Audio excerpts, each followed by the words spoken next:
Meus amados irmãos, que a paz e a graça do Senhor esteja com vocês e com suas famílias. Hoje nós vamos prosseguir com a nossa exposição na carta de Tiago, e o texto que o Senhor reservou para nós na noite de hoje é Tiago, capítulo 1, versículos de 13 a 18. O tema da nossa reflexão é lidando com as tentações para a glória de Deus. Tiago 1, de 13 a 18 nos diz: Ninguém ao ser tentado diga, sou tentado por Deus.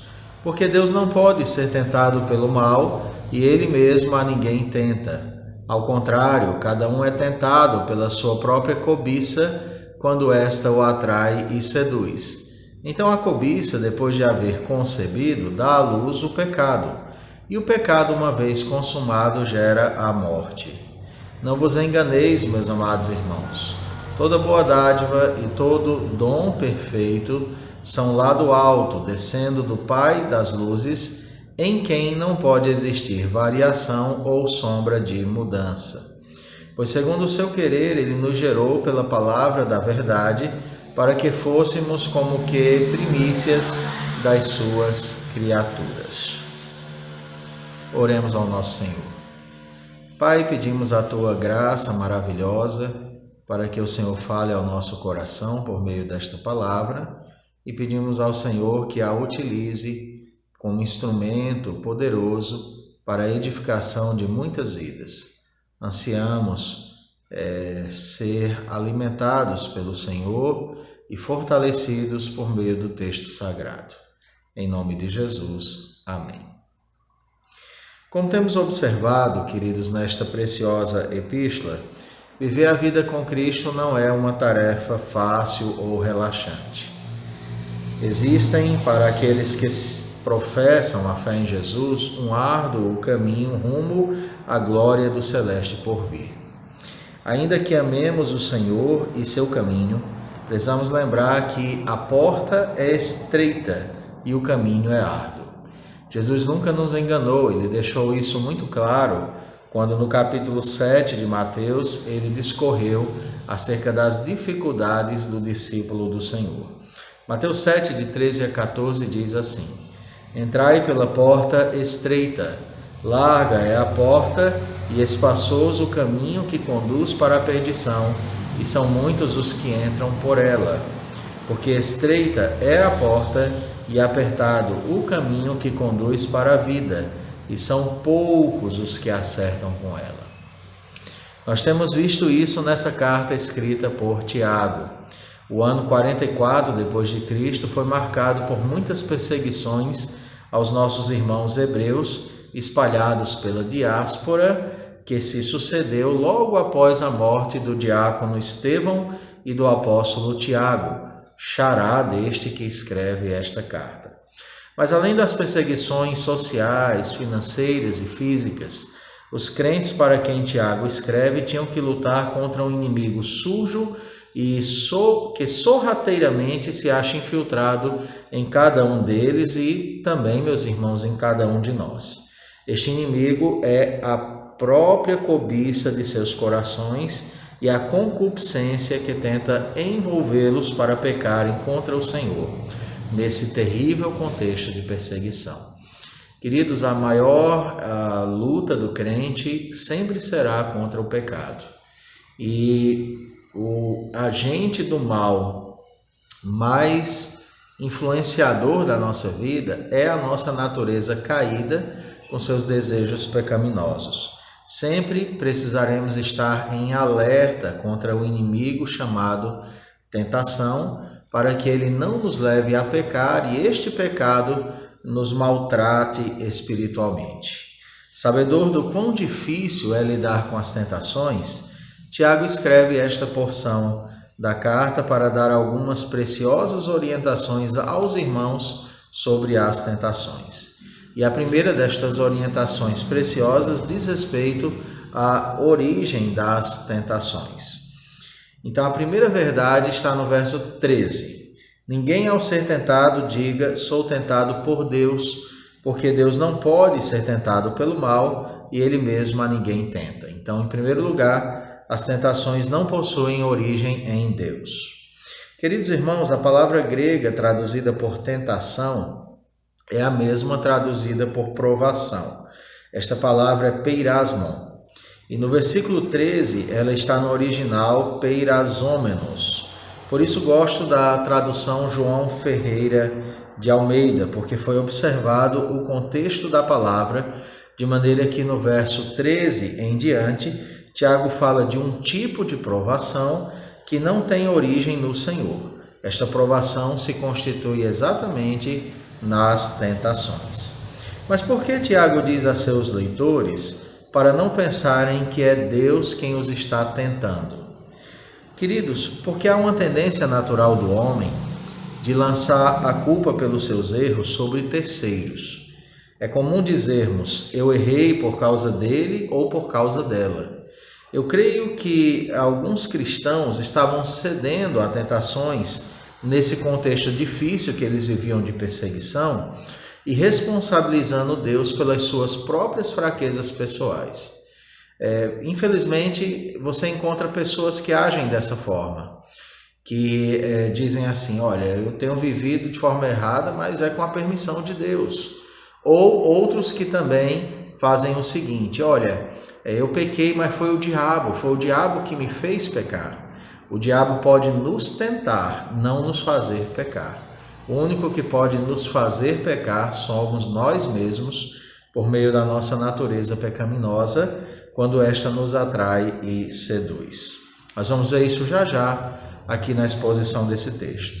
Certamente, Tiago deve estar se recordando da queda de nossos primeiros pais, Adão e Eva, que, ao serem tentados, lançaram a responsabilidade da queda no Senhor, conforme lemos em Gênesis 3, de 8 a 13. O texto diz o seguinte: quando ouviram a voz do Senhor Deus que estava no jardim pela viração do dia, esconderam-se da presença do Senhor Deus, o homem e sua mulher, por entre as árvores do jardim.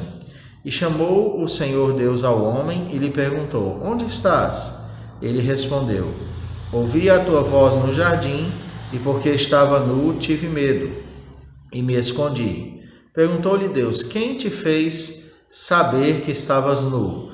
Comeste da árvore de que te ordenei que não comesses?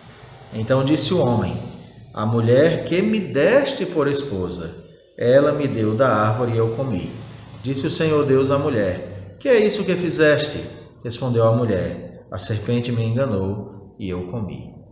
Irmãos, nós não devemos responsabilizar o nosso Senhor pelas nossas fraquezas, visto que Deus não pode ser tentado pelo mal e Ele mesmo a ninguém tenta.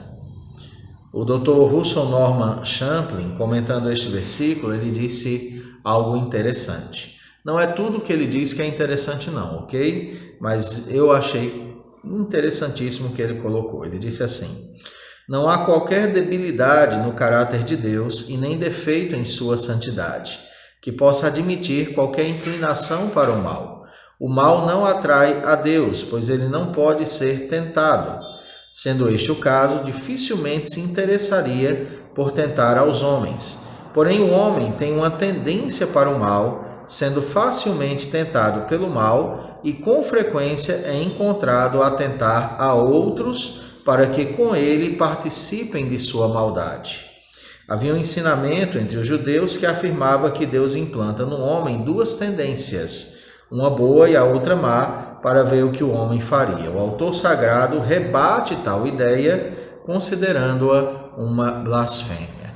Portanto, meus queridos, quando somos tentados, não é pelo Senhor, não é o Senhor quem te empurra para a queda. O Senhor nos prova, mas o Senhor não nos tenta. E aí entra a segunda orientação de Tiago, que também diz respeito à origem das tentações. A segunda questão é que as tentações possuem origem em nós, não em Deus. Nós somos tentados pela nossa própria cobiça. Os versos 14 e 15 dizem assim, ao contrário, cada um é tentado pela sua própria cobiça quando esta o atrai e seduz. Então a cobiça, depois de haver concebido, dá à luz o pecado, e o pecado, uma vez consumado, gera a morte. Essa cobiça, inserida na nossa velha natureza, nos tenta quando nos atrai e seduz. O reverendo Hernandes Dias Lopes, comentando esse texto, ele diz algo muito interessante. Ele falou sobre os estágios de nossas quedas morais. Ele diz o seguinte: Tiago vê o pecado não apenas como um ato, mas como um processo de 4 estágios. O primeiro estágio é o desejo ou cobiça. A palavra que Tiago usou para desejo é epithumia. Não necessariamente tem um sentido de desejo mau e impuro. Podemos transformar um desejo legítimo em pecaminoso. A cobiça é a tentativa de satisfazer um desejo fora da vontade de Deus. É isso que é cobiça. Ele continua e diz que o segundo estágio é o engano. Tiago usa 2 figuras para ilustrar o engano da tentação. A figura do caçador, que usa uma armadilha, ele atrai, e a figura do pescador, que usa um anzol com isca, que seduz. Se Ló pudesse ver a ruína que estava por trás de Sodoma, e se Davi pudesse ver a tragédia sobre sua casa quando se deitou com Batseba, eles jamais teriam caído. Precisamos identificar a isca e a arapuca do diabo para não cairmos na rede de seu engano. A terceira questão, ou terceiro estágio, é o nascimento do bebê chamado pecado. Tiago muda a figura da armadilha e do anzol para a figura do nascimento de um bebê maldito, no contexto dessa passagem. E esse bebê maldito é chamado aí de pecado. O quarto estágio, finalmente, é a morte. A cobiça, depois de haver concebido, dá à luz o pecado, e o pecado, uma vez consumado, gera a morte. Vemos aqui a genealogia do pecado. A cobiça é a mãe do pecado e a avó da morte. O salário do pecado é a morte, mas o dom gratuito de Deus é a vida eterna em Cristo Jesus. Precisamos, portanto, irmãos, urgentemente, lutar para que o maligno não prevaleça contra nós, utilizando-se de nós mesmos como seus aliados para nossa própria destruição e miséria. Ceder à tentação é o mesmo que dizer ao diabo: permito que me arrase como você bem quiser. Lutero ilustrava a tentação, e essa é uma ilustração muito famosa, dizendo que ela é como um pássaro sobrevoando nossas cabeças. Nós não podemos evitar que sobrevoe, mas podemos espantá-lo para que não pouse em nós, vindo a fazer ninhos de morte em nossa cabeça. A terceira e última questão da nossa reflexão de hoje, da nossa mensagem de hoje, é que as tentações elas podem ser vencidas, e elas são vencidas no Senhor. Se você observar o verso 16, ele é fascinante. Ele diz assim: não vos enganeis, meus amados irmãos. Finalmente, nesse ponto da carta, Tiago orienta que os seus leitores jamais se enganem com o caráter e o agir do Senhor a quem eles estão servindo. Não vos enganeis, meus amados irmãos. Nos versos 17 e 18, Tiago fala acerca do caráter e da obra de Deus em nós. Ele diz: toda boa dádiva e todo dom perfeito são lá do alto, descendo do Pai das luzes, em quem não pode existir variação ou sombra de mudança, pois segundo o seu querer ele nos gerou pela palavra da verdade, para que fôssemos como que primícias das suas criaturas. É Simon Kistemaker quem comenta com muita clareza o que Tiago escreve aqui. Tiago é um bom pastor que procura entender o coração de seus próprios leitores. Tiago sabe que estão dispersos em países estrangeiros, longe de casa, de seus antigos bens. Ele sabe que passam por dificuldades extremas e que começaram a ceder a tentações e voltar suas queixas para Deus. Isso é um engano terrível. Irmãos, o Deus a quem servimos é a personificação de toda bondade. a fonte de tudo que é bom, pois a bondade se origina dele. Por meio da criação, ele nos deu o céu e a terra. Ele nos enviou o seu Filho único para morrer por nós. Ele nos deu o seu Espírito para nos guiar e consolar e nos sustentar com dons para que o sirvamos bem. Ele ouve nossas orações e se compadece de nossas dores. Conforme está escrito em Lamentações 3:26, bom é o Senhor para os que esperam por ele, para a alma que o busca. Foi ele quem nos gerou pela sua palavra, somos propriedades suas, ele nos ama extraordinariamente em seu Filho Jesus Cristo. As tentações não vêm dele.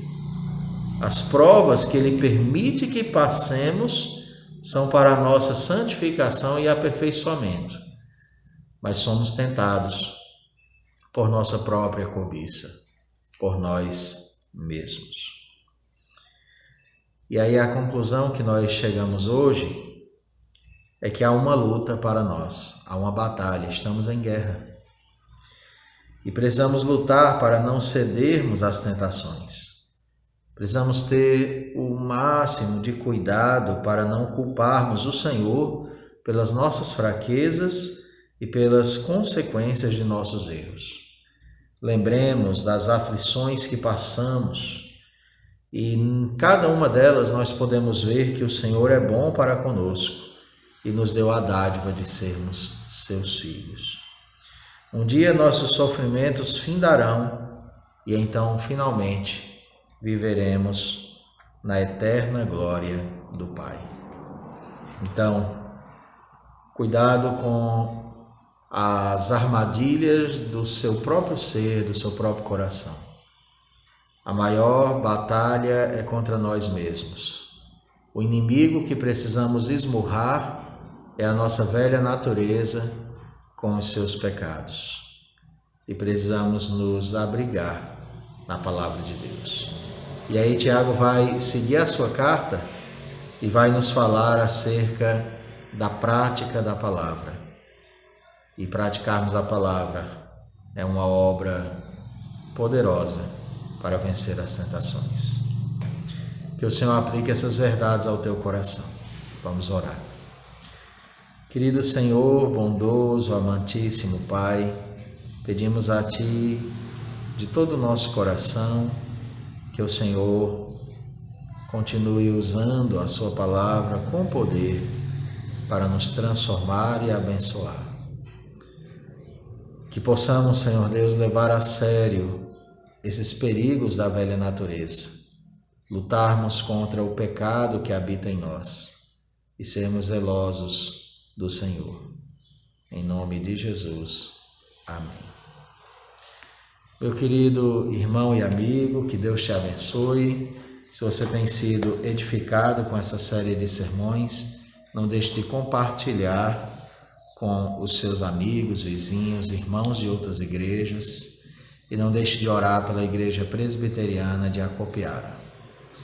Eu agradeço muito o carinho que recebo aqui no canal de tantas pessoas e peço que intensifiquem as orações sempre pelo ministério da palavra, para que, a despeito deste vaso tão frágil que sou, possa jorrar a bênção de Deus, ser instrumento para jorrar coisas do Senhor para a sua vida.